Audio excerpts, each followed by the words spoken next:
Welcome to Impact the World, the show for and about creatives, changemakers, and entrepreneurs. This is a conversation episode where a special guest shares with me what they are creating and the behind-the-scenes journey of their experience.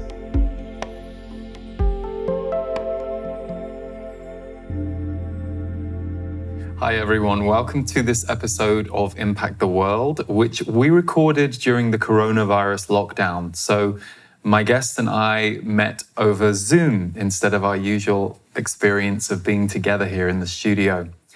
My guest is Dean Graziosi, who is world-renowned as a leading success coach. Dean has written multiple New York Times bestsellers. He is often considered the world's best real estate trainer and has himself created and run multiple nine-figure businesses. Yet what's so interesting about Dean is he came from incredibly humble beginnings. So what I thought might be interesting to talk to Dean about is what's the journey that he, his values, his interior world have gone through with such a change in his outer circumstances. So I was delighted he wanted to be on the show, and here is the conversation. So welcome, Dean. Great to have you here. It's good to be here, man. Good to be here. So it's interesting looking at your story and looking at your history. Business is in your blood. And, one of the things that really struck me was especially the story about when you were in the 11th grade, going into business with your father on the collision shop. Could you perhaps share a little bit about that experience and how that formed you at such a young age? Yeah, first off, Lee, it's a pleasure to be here, and congratulations for all the impact you're making on the world and giving back. It's pretty cool. My team was bragging about you, so that's why it's an honor to be here. Thank you. So 11th grade, I never got asked that question. I love when I get a question I've never been asked. So 11th grade, I want to tell you. So 8th grade, I moved in with my dad. My parents were split. I started working with my dad every day in his collision shop, even in 8th grade. My dad didn't make much money, really hard-working guy. It was one of the early lessons of my life, Lee, is equating, people always say, you want to get wealthy, you want to be financially independent, you got to work hard. Working hard has nothing to do with success. If you work hard on a bad golf swing and you work it every day, you just anchor in a really bad golf swing, right? It's working hard in the right direction with the right guidance, with the right mentorship or instructions, right? So I saw early on my dad worked really hard, but didn't make much. But I wasn't that good in school. I had dyslexia and I struggled all the time, and I just couldn't wait to get out of school. So in 11th grade, I had already been working with my dad more than, not just like dabbling, like after school I went to work. I put a uniform on, fixed cars, painted cars, changed brakes, changed engines, did everything, wrote estimates. And so by 11th grade, I was already like working and getting things done, moving the needle. Long story short, 11th grade, I got out of school half a day and went to work. And my father made me a 20% partner in the collision shop, which was pretty amazing. He actually called it Paul, and his name is Paul. Mine's Dean. He called it Paul and Dean Auto Body. And he said, I know you're not going to, you said you're not going to go to college, so you have a future here. It was something, right? I mean, my dad probably only made $30,000 a year on a good year, but it was something, and it was his. And I didn't know much about business. I knew what I didn't like about it. And you guide me down any part you want. So that part was exciting. The hard part is at a really early age. I don't know what it was, Lee, and maybe you said something that's pretty cool, like I was born to be in business. Maybe that's true. Maybe that's how it happens. But here's what I noticed. My dad made decisions and had habits that caused him not to make a lot of money, that caused customers to be frustrated, to be just quite honest. He didn't have patience for people.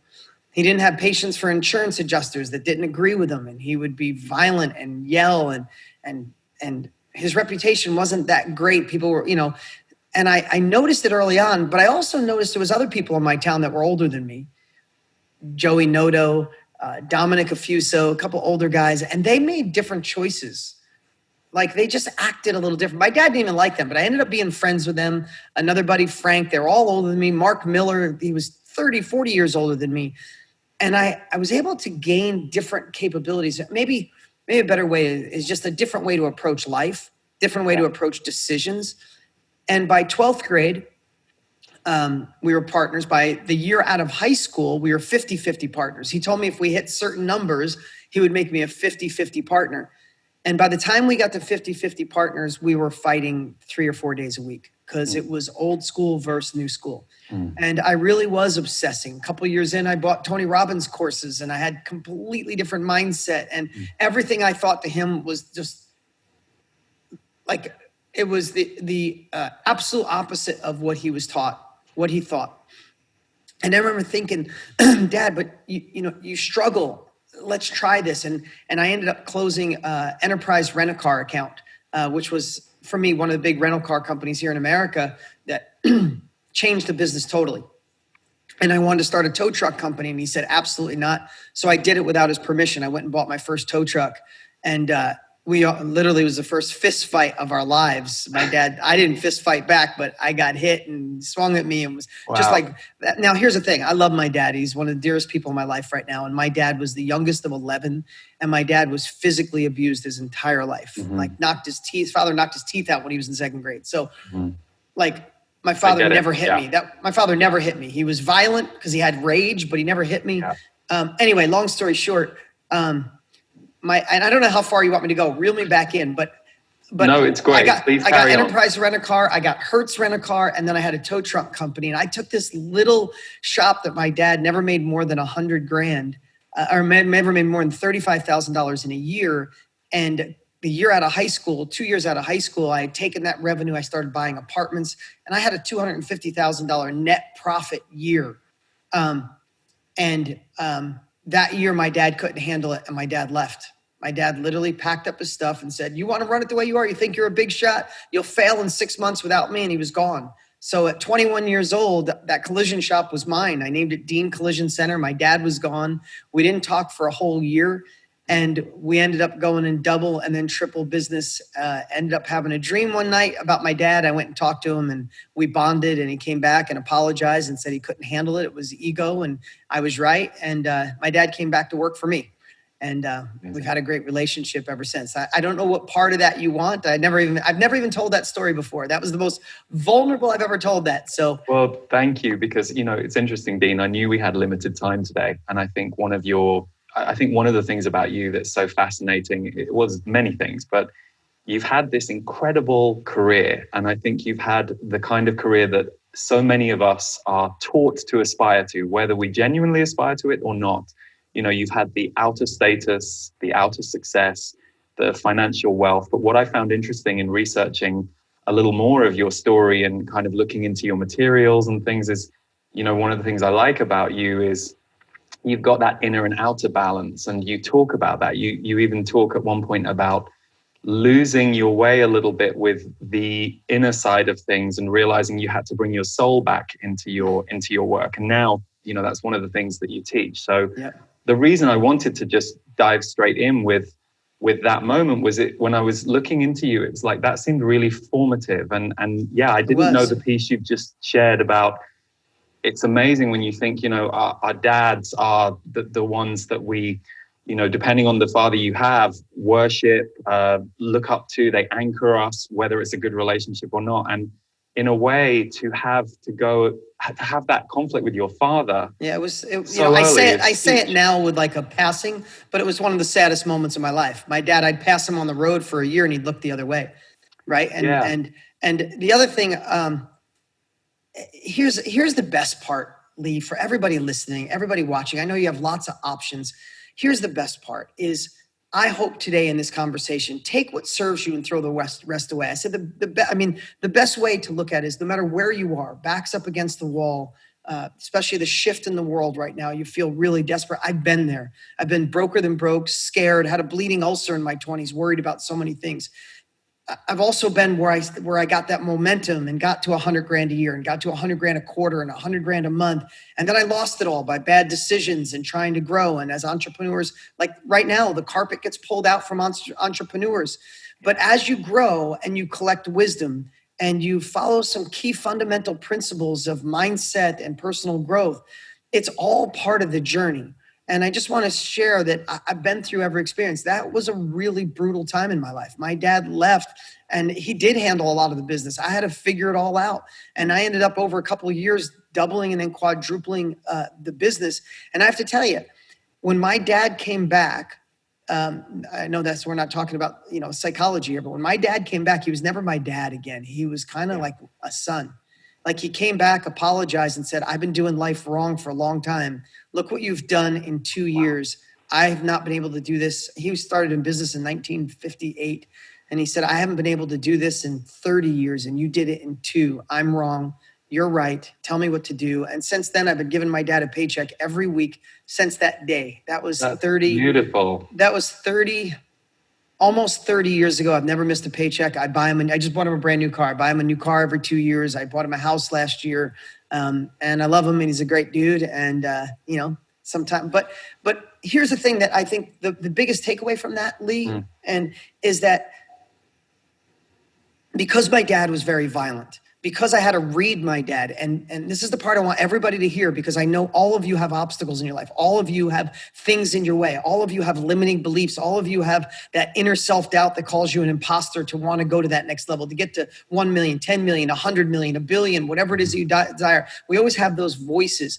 But what if all of these things in our life were designed by somebody greater than us? Whether you believe in God, your maker, the universe, they were all put in there to make you the man, the woman that you are destined to be, if you could just realize it. Listen, I think I'm one of the best on camera to persuade and get people to take action. I go up on stages of 15,000 people and I get to impact their lives.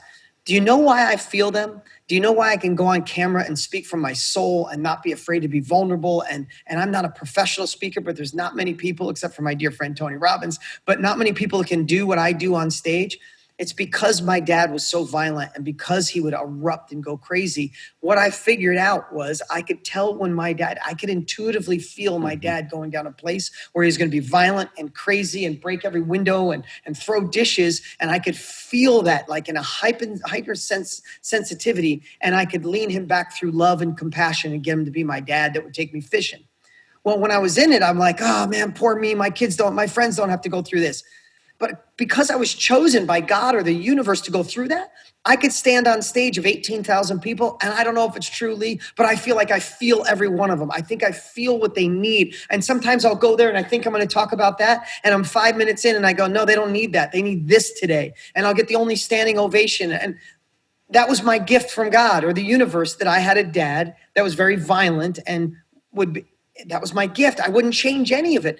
But I'm so lucky that I acknowledge that, because I have a lot of friends where it wasn't their gift, it was their anchor.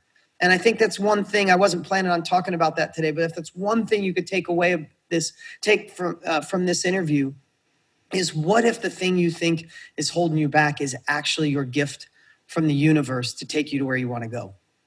Well, in your book, The Underdog Advantage, the tagline is rewrite your future by turning your disadvantages into superpowers. And the people who know me for my work and what I've been doing this past 16 years is really working with the soul intuitively, why we're here, what's our spiritual life, what's our human life, and how do they intersect. So what to me is really powerful about your story is usually it's that challenging moment, that dark night of the soul, that's the turning point around our strength and around building a new foundation of who we become. So that's perfect, really. It kind of says so much, but I'm curious to kind of just jump forward a little bit. So, you have this big career, you're on television, you're, one of the world's best around real estate, around coaching, so many different things.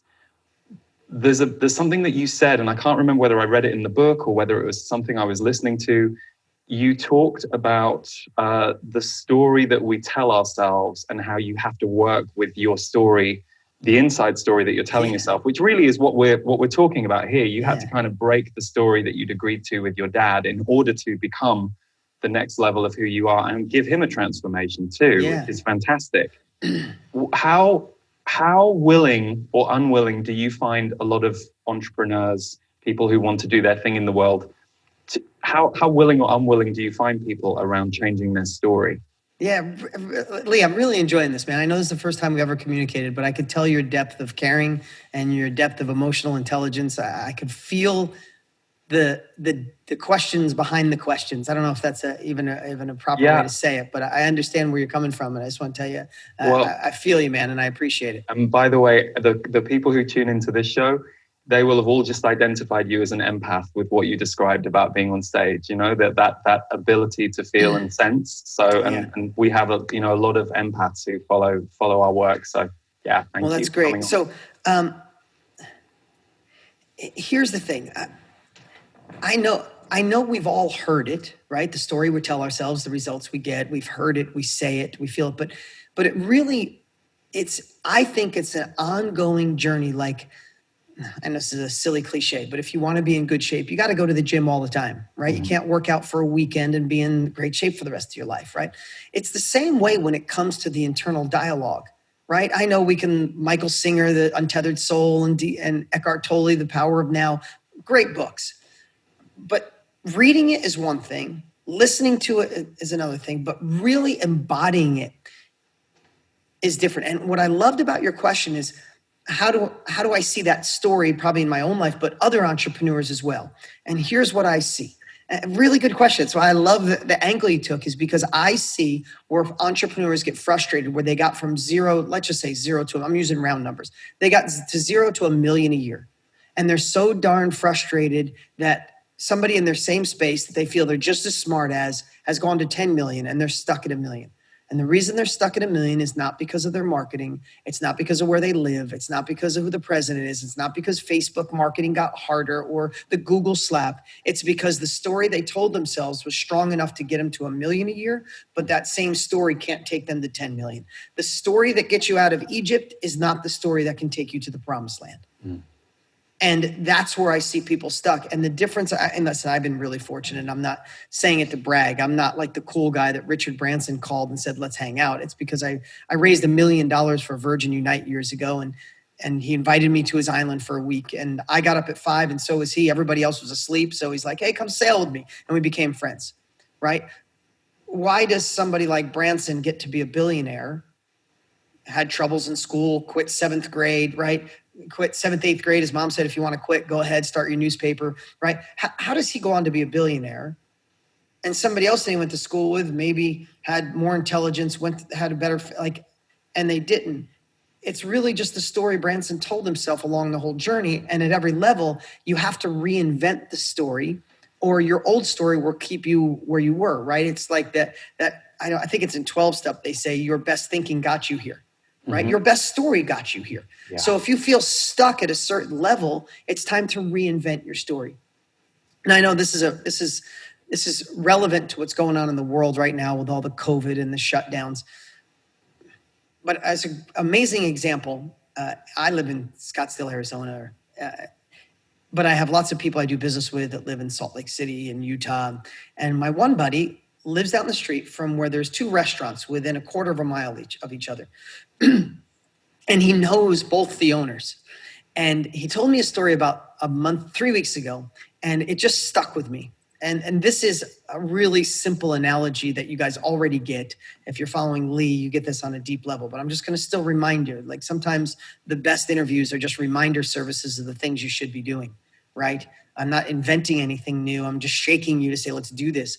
But 2 restaurants, he knows both owners. When all this happened and it was shut down, one got really frustrated and mad and was blaming China and was blaming President Trump and was blaming the stimulus money. And then when the PPP money came, which here in America is helping people with their payroll businesses, he missed the payroll and it didn't come and it was someone's fault. Just bitter and angry as his restaurant is closed down, doing no business. Across the street, down about a quarter of a mile, is 3 brothers that own a barbecue restaurant that was really busy. The moment they found this happen, he said the 3 of them went to Lowe's, they got lumber, and they spent all weekend and they built this outer building and they encapsulated it so no wind can come through. They moved their kitchen around so their workers could be 3, 4, 6 feet apart. And within 24 to 48 hours, they had this thing built, fired up, and they're doing barbecue where you just drive in, put down your window, and with a plastic glove on, they hand you the food. They're doing 3 times the business they did when they were open. Now, what's different? The outside circumstance, COVID hit, the world shut down. There's nothing we can do. It. One has a story that this is someone else's fault. Someone better fix this. I'm mad.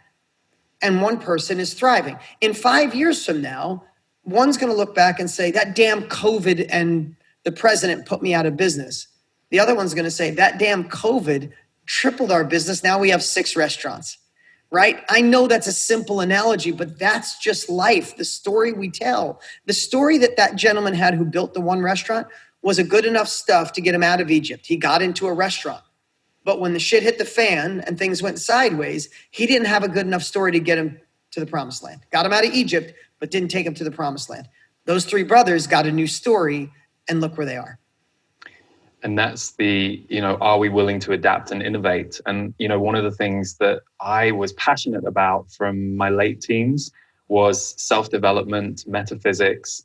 That was like my hobby and my passion. I never thought it would be a job. I never thought I would end up being in that field. And one of the things that I talk to the entrepreneurs I work with is I say it's the biggest self-growth journey you'll ever go on. Like for me, my hobby was self-growth and self-development. And then it became, my life, and it still is the underscore, but I've also found business is its own self-growth journey, and you have to be willing to adapt and innovate, not just in what you're doing in the world, but also internally. Like you said, keep letting go of the story of who you were in order to move into the new circumstances. But it's interesting, it's challenging, because I think hardwired into our brains is we want the comfort, we want the safety, we want the security, which of course doesn't even exist. Like if you really think about it, none of those things actually exist. No, they don't. And I think, there's 2 things. I just told somebody the other day, I think I was born a pessimist and I've worked my whole life to be an optimist, right? My default is that's not going to work. You're not that smart. They're going to figure out that you're an imposter. It doesn't matter how much success. I've been blessed to have more than I could have ever imagined possible.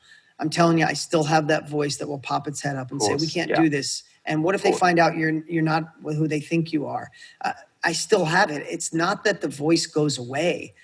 It's the ability to find that inner strength that overpowers it and said, that voice was never right. That voice will have me live with regret. That voice will not allow me to tap into my full potential.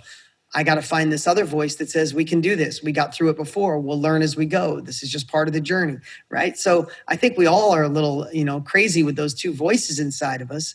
And I think we are somewhat hardwired to find comfort and safety, right? Sometimes when someone says, well, why am I so afraid to take action in that business or scale to another level? I said, because I look at things weird, but I said, it's the subconscious just screaming, hey, we're okay. We're in a good place. Let's not mess with this. Like, I think of like your ship is in a bay and the bay is calm and you're around other ships. In fact, your ship might be a little bit bigger than the other people in the bay. But man, you're bored to tears. You're in a bay that you don't belong. You know that there's a bigger ocean for you, but the only way to the bigger ocean is you got to sail your ship through a storm. So many people put the front of their ship into the storm and they go, this is a little crazy. Let's go back to the bay, right? And that's our subconscious. Back to the bay, back to the calm.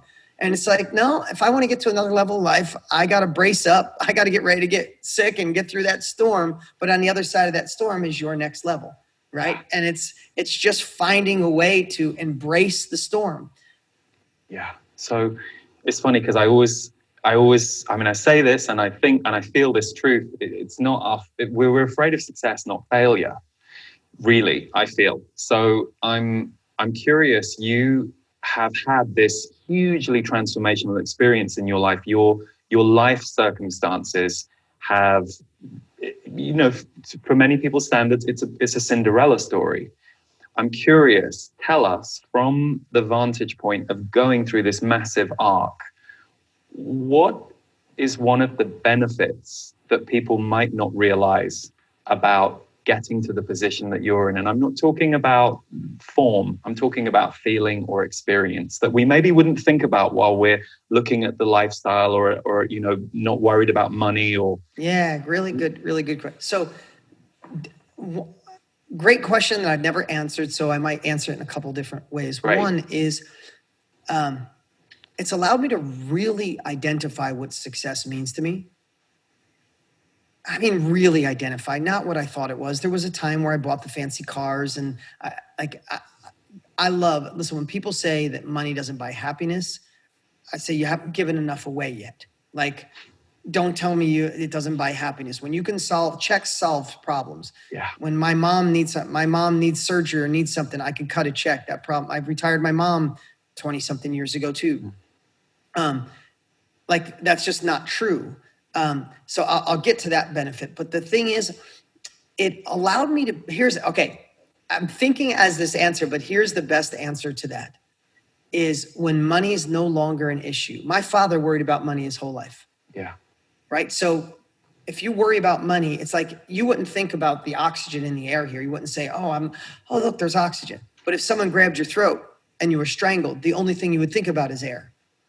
So many people are strangled financially and it occupies their thoughts more than they realize. So they can't go back in and heal their 6-year-old self or heal that they were molested or heal that they felt abandoned by their father or heal that their first wife or first husband cheated on them and left them. They don't have time to heal. They don't have time to do the deep work. They don't have time to work on their person. They're in survival mode. They have to pay the bills this month. So they go on and what do? They drink a couple drinks a week. They have, relationships they shouldn't. They just numb themselves while they're trying to survive. And I have to say the biggest byproduct to me when money got out of the way, I had to look in the mirror and go, I need to fix me. I'm still all hosed up from my childhood. Like if I'm going to attract the best woman in my life, I'm going to be a best dad in my life. I'm going to be a great leader. If I'm going to impact people, the money's out of the way. Holy crap. I'm in the mirror now. And I went on a 10-year journey working on me, Lee. Listen, I was divorced. And I'm remarried. I'm in the greatest relationship in my life. I fall more in love with my wife every single day. Fortunately, she falls more in love with me every single day. We got a 6-week-old baby right now. It's amazing. Wow, congratulations. Yeah, thank you. Little Luca Graziosi. Wow. But here's the thing. I never could have, people always say, this relationship didn't work. They look for the next woman or man to be there to fix them. And I had to fix me. I had to become a better version. I attracted an amazing woman in the other room because I became a better man. I have incredible kids. It's not by luck. I became a better man, but I couldn't have done that. My parents could have never done that. My dad never had the time to work on himself. He had to pay the bill and he was strangled by money. So one of the biggest byproducts is when the money is not a worry, you are exposed. And it's time to work on the better version of yourself. And then secondly, knowing what I've really identified what success means to me, which is being a good husband, being a good dad, being a good leader with my team, because I love my team. They're like family. And number 4 is making an impact on the world. And I pretty much say the hell with everything else. I don't do anything and I don't need to. That's my life. People ask me, how do you get so much done? Because I say no to everything. I do. I legit say no to everything and I can. And then the last piece is, my dear friend Tony Robbins had a 60th birthday party. Big party and he wanted the whole party to, because his life is service as well. He wanted to raise money for Operation Underground Railroad, help women in slavery around the world. A lot of them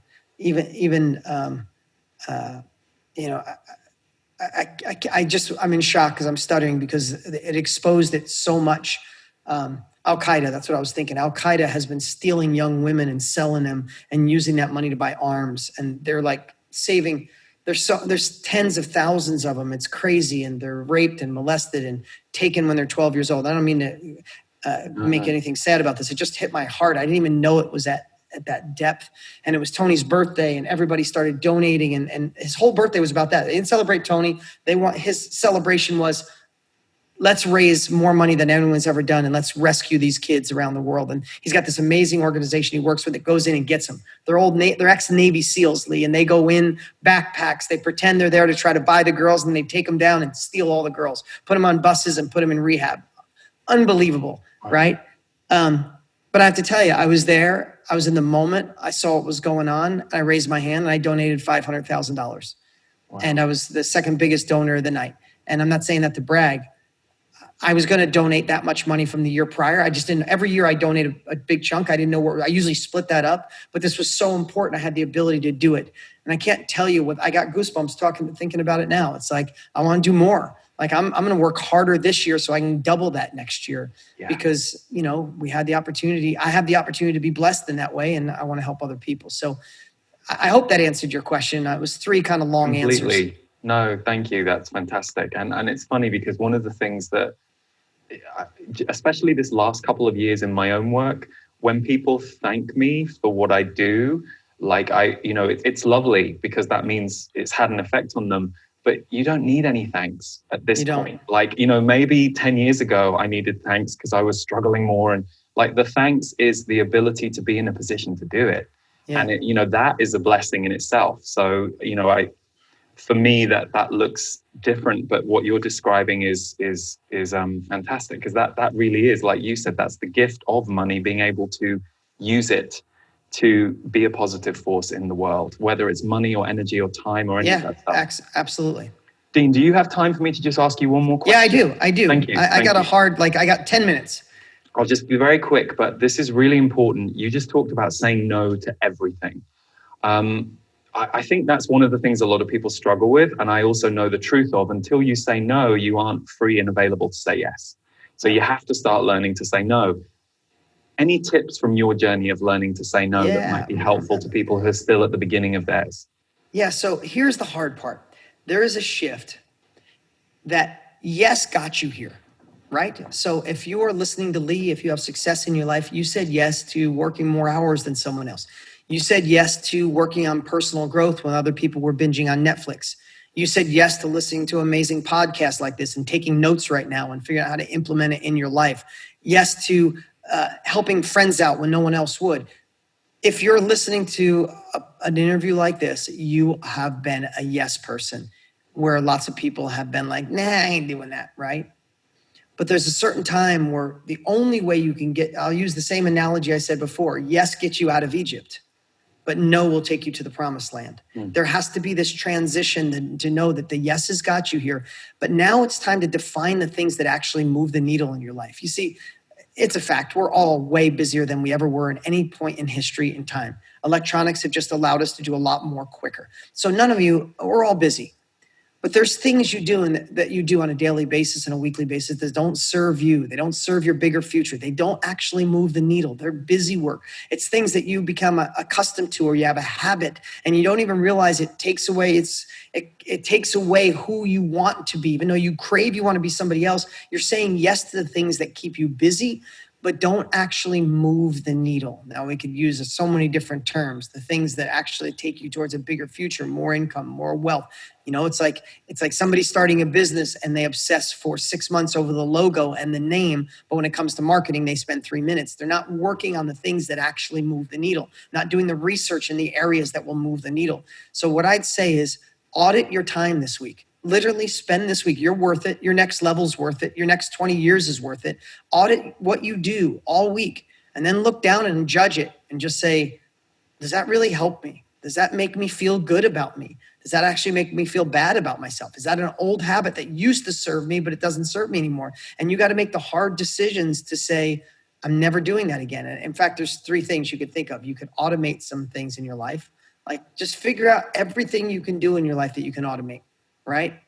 There's other things you can delegate, friends, family, a virtual assistant from the Philippines at $5 an hour. Obsess on the things that you can outsource, that you can delegate to someone else.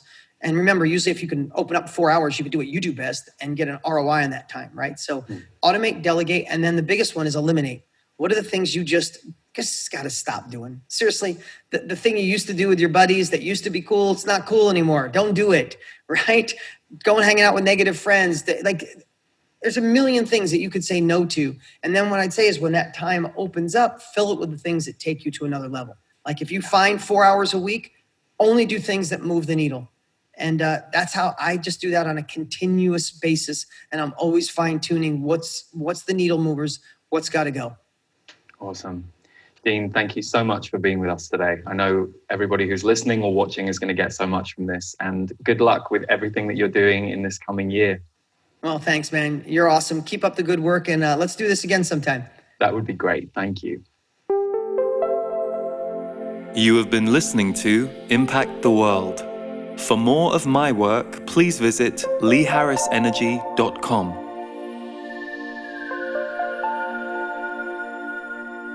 If you are an entrepreneur, creative, healer, or change maker who wants to take your work to the next level in the world, consider joining my Own Your Value online course.